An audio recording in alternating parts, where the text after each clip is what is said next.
Bonjour, je suis Annie Lobé, journaliste scientifique, et je voulais vous montrer les champs magnétiques émis par deux types d'ampoules disponibles sur le marché, les ampoules à incandescence et les ampoules basse consommation. Je vais d'abord installer l'ampoule à incandescence.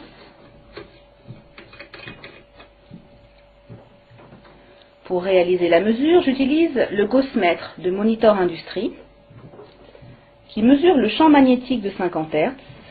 Il est composé d'un cadran, que voici, et d'une boucle qui sert de capteur. Le champ magnétique à l'horizontale dans cette pièce est de 0,1 milligauss. Autour de l'ampoule éteinte, il reste le même, ce qui signifie qu'elle n'émet pas. Si maintenant je l'allume avec un interrupteur situé à mon pied,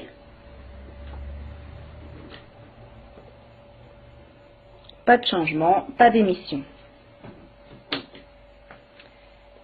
Si maintenant je remplace cette ampoule à incandescence par une ampoule basse consommation,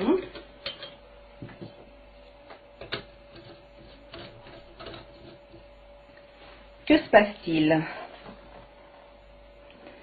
Ampoule éteinte, le champ magnétique reste le même, toujours pas d'émission. Si maintenant je l'allume,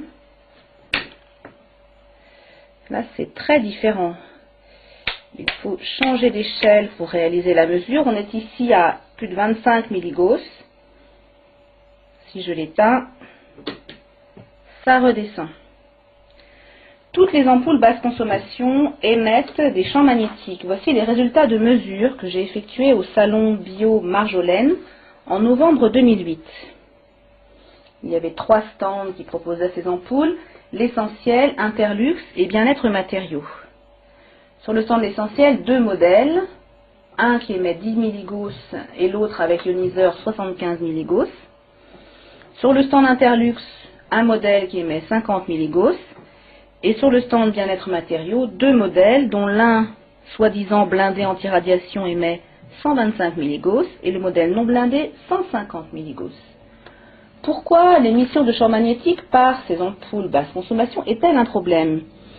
Eh bien parce que ces champs magnétiques ont été classés parmi les cancérogènes possibles par l'Organisation mondiale de la santé et l'Agence internationale de recherche sur le cancer qui a publié en 2002 une monographie sur les champs électriques et magnétiques qui se concluait par la phrase suivante: les champs électromagnétiques de fréquence extrêmement basse sont des cancérogènes possibles pour l'homme. Groupe 2B. Vous voyez, c'est écrit en anglais. Ce document n'a été publié malheureusement qu'en anglais. Ce qui a été publié en français, c'est une autre information sur ces ampoules, le fait qu'elles contiennent du mercure. Publié depuis octobre 2003 par Environnement Magazine, dans un hors-série qui contenait un article sur ces ampoules, qui incitait à consommer ces ampoules, mais se concluait quand même par la phrase suivante: seul bémol, elles contiennent un peu de mercure, un métal toxique, et doivent donc être jetées en tant que déchets dangereux. Le fait qu'elles contiennent du mercure pose également problème quand vous cassez par inadvertance une ampoule chez vous. Donc elles émettent des basses fréquences, elles contiennent du mercure et elles émettent également des radiofréquences, ces ampoules. Voici les résultats de mesures effectuées par le CRIREM, le Centre de recherche et d'information indépendante sur les rayonnements électromagnétiques. Pierre Leruse a mesuré des radiofréquences jusqu'à 200 volts par mètre, alors que la valeur limite en vigueur est de 27 volts par mètre. Ce qui signifie que ces ampoules ne sont même pas réglementaires. J'avais publié un article dans Pratique de santé